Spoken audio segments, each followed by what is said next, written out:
Hi friends, welcome to cooking with ரெஷ்மி.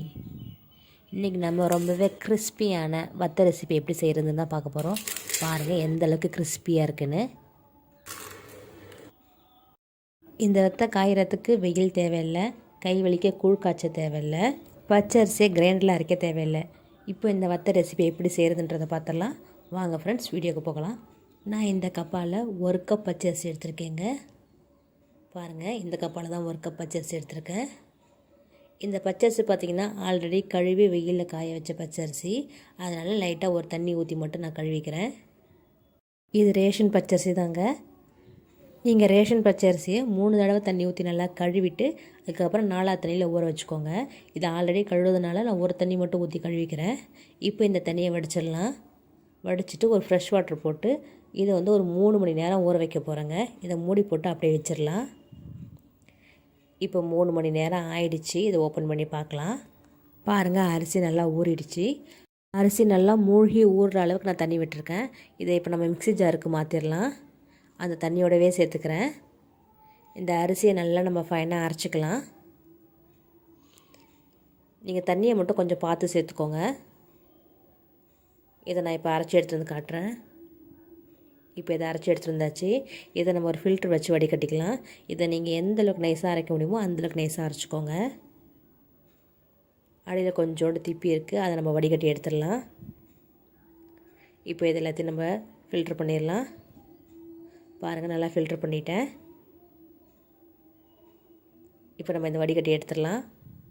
அடுத்து நம்ம தேவையான பொருட்கள்லாம் சேர்த்துக்கலாம். சின்ன சின்ன துண்டெலாம் கட் பண்ணால் கொத்தமல்லி சேர்த்துக்கிறேன், கருவேப்பிலை சேர்த்துக்கிறேன். ரெண்டுமே ஒரு டேபிள் ஸ்பூன் சேர்த்துருக்கேன். சில்லி ஃப்ளேக்ஸ் 1 டேபிள் ஸ்பூன் சேர்த்துருக்கேங்க. தேவையான அளவு உப்பு சேர்த்துருக்கேன். சின்ன ஜீரகம் சேர்த்துக்கலாம், 1/2 டேபிள் ஸ்பூன். இப்போ இது எல்லாத்தையும் நல்லா கலந்துக்கலாம். பாருங்கள், மாவு இந்த பாத்திரத்தில் தான் இருக்கணும். உங்களுக்கு மாவு கொஞ்சம் தண்ணியாக போயிடுச்சுன்னா ஒன்றும் பிரச்சனை இல்லை. 1லேருந்து 2 டேபிள் ஸ்பூன் அரிசி மாவு சேர்த்துக்கோங்க, கரெக்டாக இருக்கும்.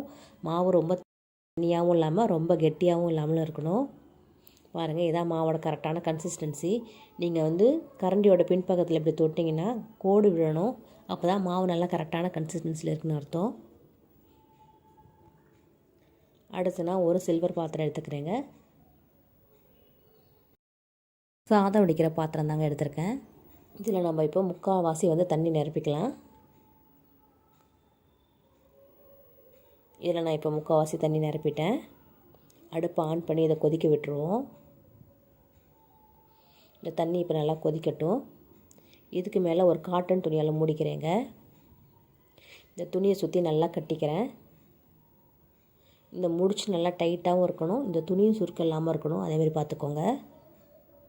ஃபஸ்ட்டு நான் இப்போ முடிச்சு போட்டுக்கிறேன், அதுக்கப்புறம் கொஞ்சம் டைட் ஆக்கிக்கலாம்.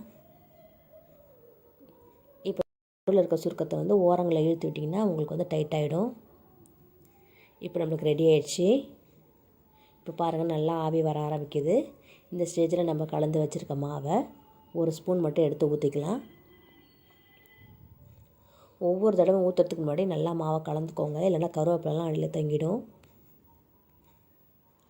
ஊற்றும் போது அடுப்பை சிம்மில் வச்சுக்கோங்க. கொஞ்சம் கொஞ்சமாக ஹை ஃப்ளேம் வச்சு இது ஊற்றிங்கன்னா உங்களுக்கு கரெக்டாக வரும். பாருங்கள், எல்லா இடத்துலையும் ஈவனாக ஸ்ப்ரெட் பண்ணுங்கள், ரவுண்ட் ஷேப்பில்.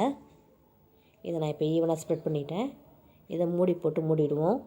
இது வேகத்துக்கு ரொம்ப நேரம் ஆகாதுங்க, ஒரு 5 நிமிஷத்துலேயே வெந்துடும். 5 நிமிஷம் கழித்து பார்க்கலாம். இப்போ பாருங்கள், மாவு கலர் நல்லா சேஞ்ச் ஆகிடுச்சு.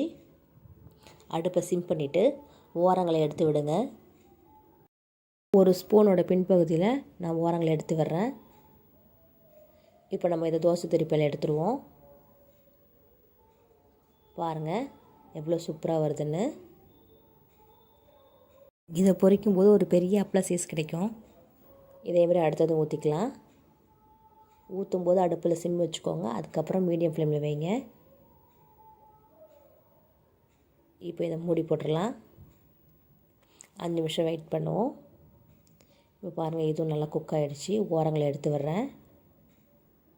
தண்ணி நல்லா சூடாகிடுச்சுன்னா நீங்கள் சீக்கிரமாகவே வெந்துடுங்க. அடுத்தடுத்து சீக்கிரமாகவே எடுத்துடலாம். இது ஸ்ட்ரெயிட்டாகவே நான் தோசை திருப்பில் எடுத்துகிறேன். பாருங்கள், சூப்பராக வந்திருக்கு. அடுத்ததும் ஊற்றி காட்டுறேன் பாருங்கள். ஒவ்வொரு தடையும் மாவை கலக்க மறந்துடாதீங்க.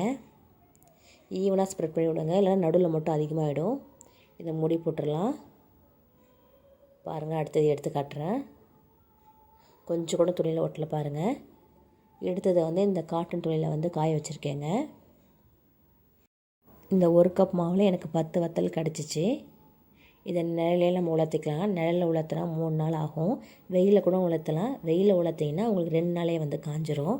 உங்கள் விருப்பம்தான். பாருங்கள், நல்லா காய வச்சு எடுத்துட்டேன். மேக்ஸிமம் வத்தை போடும்போது நீங்கள் பிளாஸ்டிக் ஷீட் யூஸ் பண்ணாதீங்க. அது எந்த அளவுக்கு உடம்புக்கு ஹெல்த்தின்றது ஒரு பெரிய கேள்விக்குறி தான். நீங்கள் வந்து துணியில் காய வைக்கும்போது ஓரங்கள் இதே மாதிரி சுருங்கத்தான் செய்யும். இதனால் ஒன்றும் பிரச்சனை இல்லை. இப்போ நான் இதை வறுத்து காட்டுறேன் பாருங்கள். பாருங்கள் எந்த அளவுக்கு சூப்பராக எழும்பி வருதுன்னு. இதே மாதிரி நான் அடுத்ததும் வந்து போட்டு காட்டுறேன் பாருங்கள். அளவு ரொம்ப பெருசாக வந்துச்சுங்க. டேஸ்ட்டும் ரொம்பவே சூப்பராக இருந்துச்சு. நீங்களும் ஒரு முறை இந்த வத்த ரெசிபி ட்ரை பண்ணி பாருங்கள். கண்டிப்பாக உங்களுக்கும் பிடிக்கும். இதோட டேஸ்ட் ரொம்பவே நல்லா இருந்துச்சு. இந்த வீடியோ உங்களுக்கு பிடிச்சிருக்குன்னு நினைக்கிறேன்.